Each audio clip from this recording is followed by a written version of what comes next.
Okay, so to do our half double crochet decrease, or HDC2 together, we're going to yarn over, insert our hook into the next stitch, and pull up a loop. So yarn over and pull up that loop.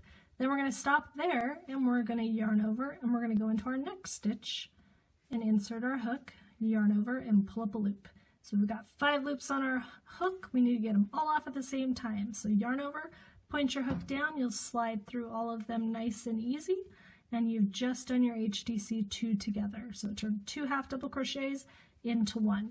Again, yarn over, insert your hook in the next stitch, yarn over, pull up a loop, stop, yarn over, insert into the next stitch, yarn over, pull up a loop, then yarn over and pull through all 5 at the same time. That can also be a HDC3 together, 4 together, whatever it may be. You're just going to go in and stop before you do that last step of your half double crochet by completing it, and yarn over and go into the next stitch. Stop, yarn over, go into the next stitch, however many you need to do, and then just finish them all off by pointing your hook down and getting through them nice and easy. That's the half double crochet decrease, or HDC2 together.